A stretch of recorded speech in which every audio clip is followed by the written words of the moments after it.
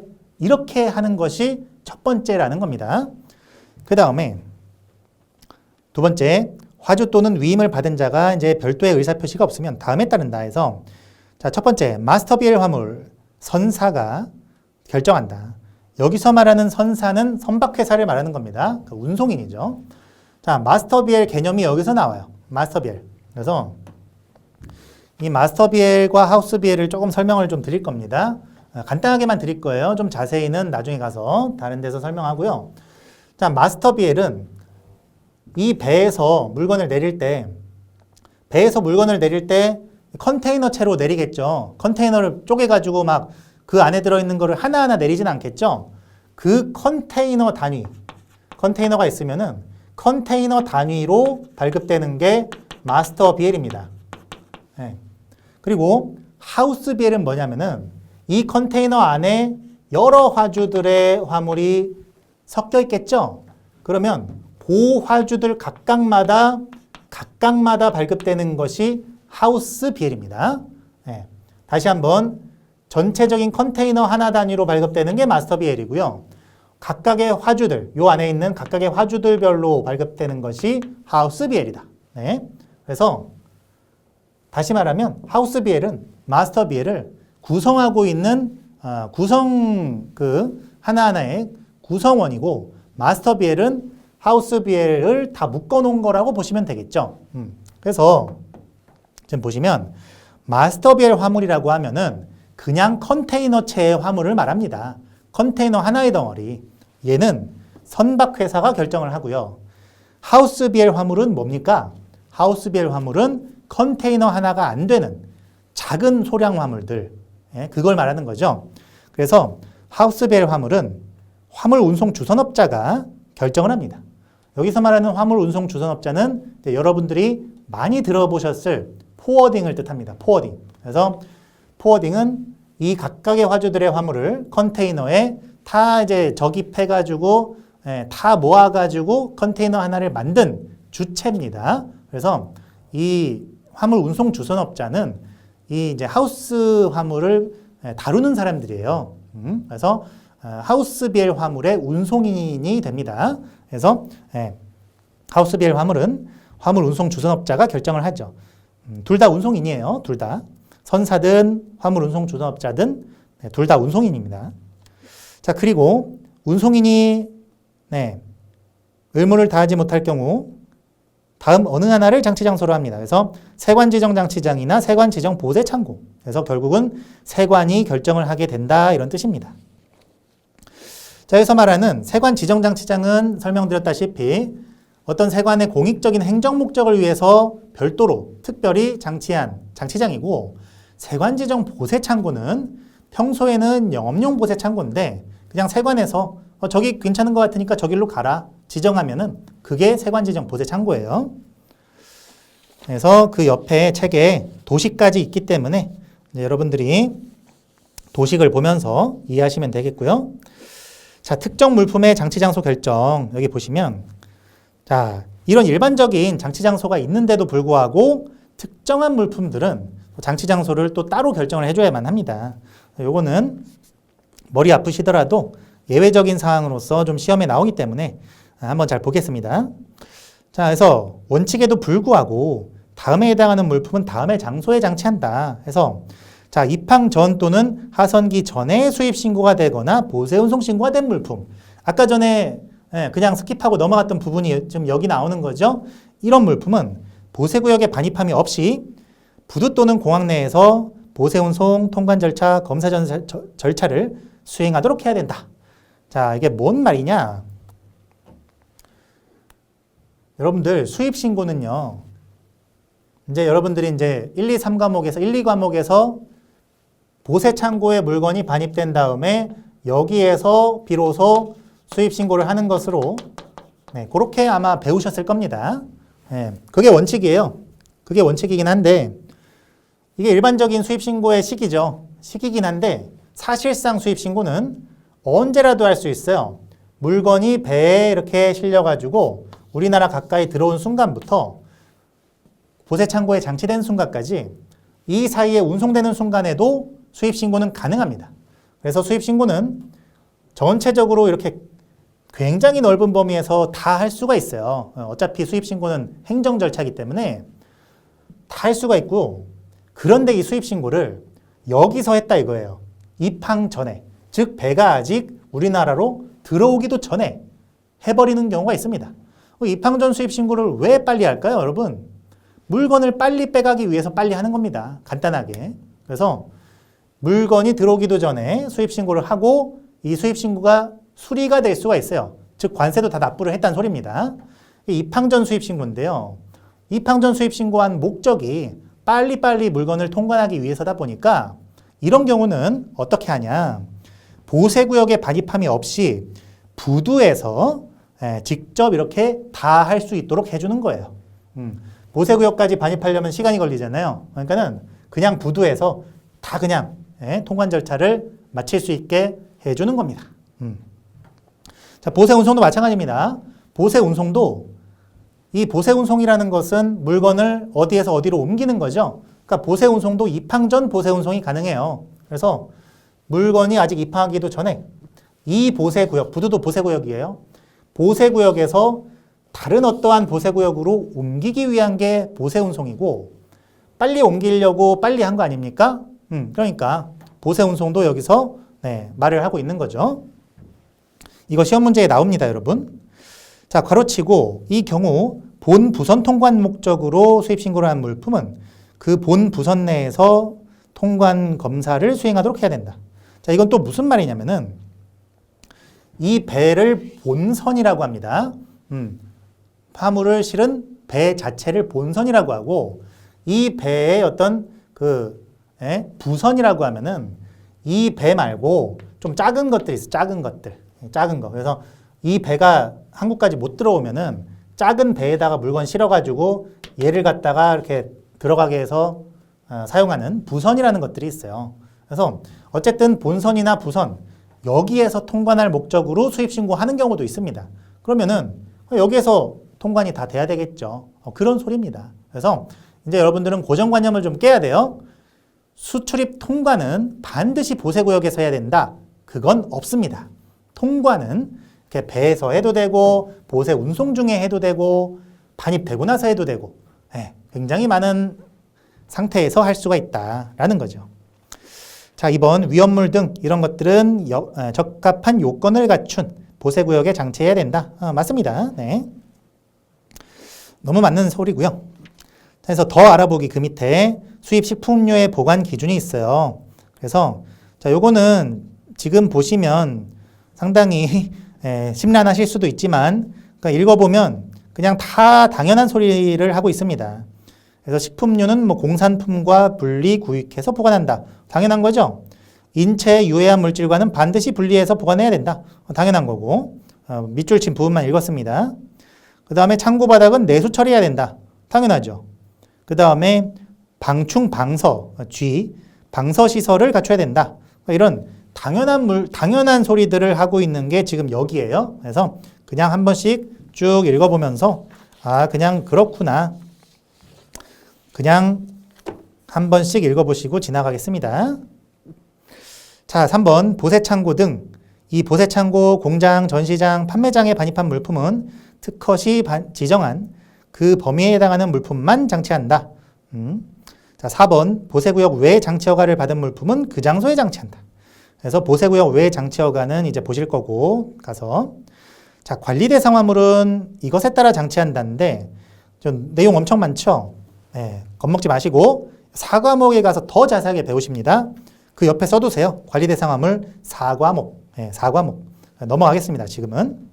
자, 6번 수입고철 괄호하고 비금속설 포함이라고 돼 있는데 자, 수입고철을 도대체 왜 수입할까요? 고철도 재생하면 쓸 수 있기 때문이죠. 그리고 괄호치고 비금속설 이렇게 돼 있는데 비금속은 뭐 금속이 아니다 이 뜻이 아니라 비금속은 공기 중에 쉽게 산화되는 금속을 비금속이라고 합니다. 그래서 이게 이제 비가 아닐 비자가 아니라 낮을 비를 쓰거든요. 어쨌든 고철이라든지 이런 비금속의 설, 즉 부스러기를 뜻합니다. 부스러기. 그래서 이러한 자질구레한 것들은 고철 전용 장치장에 장치하는 것이 원칙입니다. 이런 것도 이제 지문 중에 하나로 나올 수가 있는 거예요. 자, 이제 3번 물품의 반입으로 넘어갑시다. 네, 3번 요것만 보고 이제 마칠게요. 자, 반입을무. 화물 분류 기준에 따라 장치 장소가 결정된 물품은 하선기 절차가 완료된 후, 이 하선기 절차는 4과목에서 굉장히 자세하게 배우시고요. 완료된 후 보세 구역에 반입해야 된다. 자, 파손 등의 보고의무.